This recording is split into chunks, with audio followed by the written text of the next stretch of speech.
దేవుని బిడ్డలారా, నీ జీవితంలో ఏది నిన్ను డిస్టర్బ్ చేస్తుందో, ఏది నిన్ను భయంకరమైన స్థితిలో నిన్ను నడిపిస్తుందో, ఏది నిన్ను బాధ పెడుతుందో. ఇంతకుముందు గెరాసనీయ దేశంలో 2000 దురాత్మలు పట్టిన వ్యక్తి ఎలాంటి బాధలు పడ్డాడో, మరి అలాంటి బాధలో నువ్వు కూడా ఉండొచ్చు. ఒక బాధ 2 బాధలు కాదు, 2000 బాధలు. ఈరోజు ఒక మనిషి 2 సమస్యలు వస్తే తట్టుకోలేకపోతుండు, ఒక్క సమస్య వస్తే తట్టుకోలేకపోతుండు.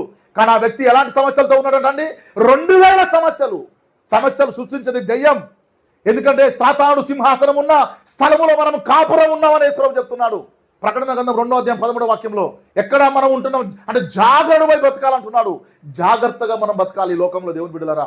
ఎందుకంటే వాడు ఇక్కడ కాపురం ఉన్నాడు కాబట్టి, వాడి ప్లేసులో మనం ఉంటున్నాం కాబట్టి, మనకంటే ముందే దేవుడు వాడు ఇక్కడ పెట్టాడు కాబట్టి, దేవుని బిడ్డలారా వాడు ఇక్కడ ఉన్నాడు కాబట్టి మనం ఎట్లా ఉండాలి, జాగరూకమై ఉండాలట దేవుని బిడ్డలారా. అంటే చూడండి, ఒక స్పిరిట్ పడితే మనిషిని అది ఎలాగ మనల్ని ఇబ్బంది పెడతా ఉంటుందో, నాశనం చేస్తూ ఉంటుందో. ఎన్ని సంవత్సరాల నుంచి ఆ వ్యక్తి బాధపడుతున్నాడో, కానీ వాళ్ళు హాయిగా తీసుకొస్తుంది.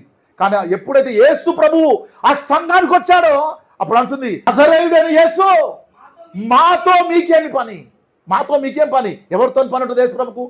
నశించిపోతున్న దాన్ని వెతికి రక్షించనీకే కదా యేసు ప్రభు వచ్చింది. ఈరోజు నిన్ను బాధల్లోంచి విడిపించడానికే కదా యేసు ప్రభు వచ్చింది.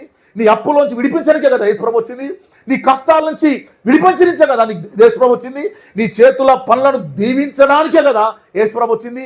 నీ కుటుంబాన్ని కట్టడానికే కదా యేసు ప్రభు వచ్చింది. దేవుని బిడ్డలారా అంటున్నాయి, మమ్మల్ని నశింపజేయడానికి వచ్చావా?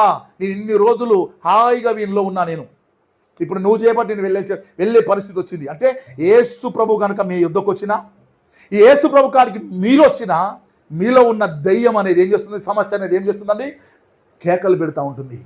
ఇక ఉండలేదు నీ కాడ, అది అర్థమైందండి, ఉండలేదు నీ కాడ. ఎందుకని ఉండలేదు?